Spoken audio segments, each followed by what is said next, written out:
Mortgage loans, business loans సులభంగా government private banks నుండి ఇప్పించబడును.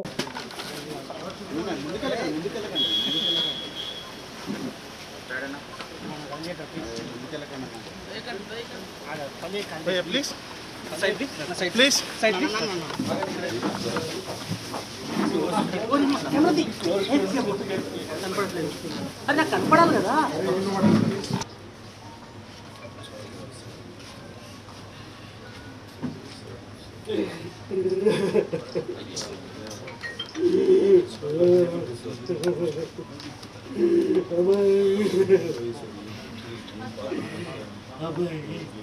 ఏదో చేసుకుంటాను నాకు తెలుసు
మొబైల్ తీసుకోకుండా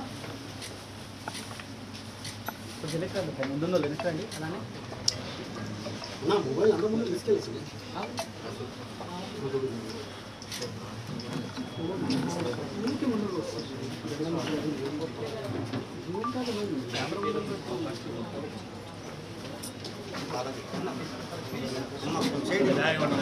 చాలా అన్ఫార్చునేట్ డే.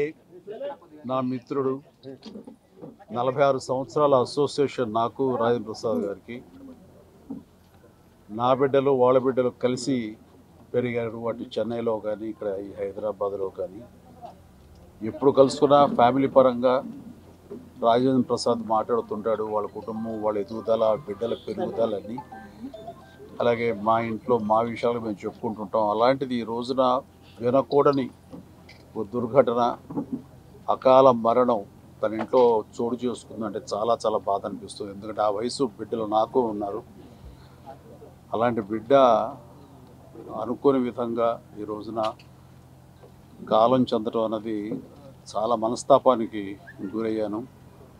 ఈ సమయంలో ఎలా తీసుకుంటాడు ఏమిటి అన్నది, ఎలా ఓదార్చాలి అని వచ్చిన నాకు తన యొక్క జీవితంలో ఒక పరిపూర్ణమైనటువంటి వ్యక్తిగా ఈ రోజున కనిపించాడు.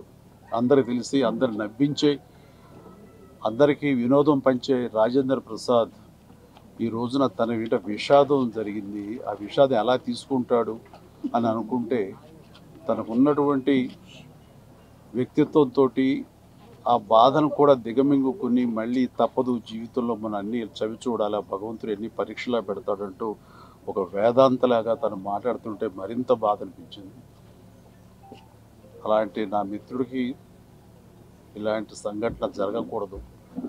ఎందుకంటే చిన్నవాళ్ళు పెద్దవాళ్ళు ఏమవుతారు ఏంటి అంటూ ఆ వయసుకు సంబంధించి మరణం దగ్గర అవుతున్న కొద్దీ వాళ్ళు బాధపడతారు. అలాంటిది బిడ్డలు ఇంకా ఎదుగుదల ఉంది, వయసు సగం కూడా కాలేదు జీవితకాలంలో, వాళ్ళు అలా కనుమరుగైపోతారు అనేది తట్టుకోవడం చాలా కష్టం. అలాంటి పరిస్థితి రోజున నా మిత్రుడికి ఆ కుటుంబానికి కలిగినందుకు చాలా చాలా బాధ అనిపిస్తుంది. అలాంటి నా మిత్రుడు మళ్ళీ తిరిగి త్వరగా కోలుకోవాలని, ఈ విషాదం నుంచి కోలుకొని అందరికీ వినోదం పంచిపెట్టాలని, దైనందిన జీవితంలో ఎంత త్వరగా తను బయటికి రాగలిగితే, తన కుటుంబం ఈ బాధ నుంచి ఎంత త్వరగా బలం చేకూర్చుని వాళ్ళు రాగలిగితే బాగుంటుందని, అలా ఉండాలని కోరుకుంటా. భగవంతుని వాళ్ళందరికీ మనోధైర్యం ఇవ్వాలని కోరుకుంటూ, ఆ చనిపోయిన పాపకి ఆత్మ శాంతి కలగాలని కోరుకుంటాను. Thank you. సుమన్ టీవీలో మీ పర్సనల్ అండ్ బిజినెస్ ప్రమోషన్స్ కోసం కింది నెంబర్కి కాంటాక్ట్ చేయండి.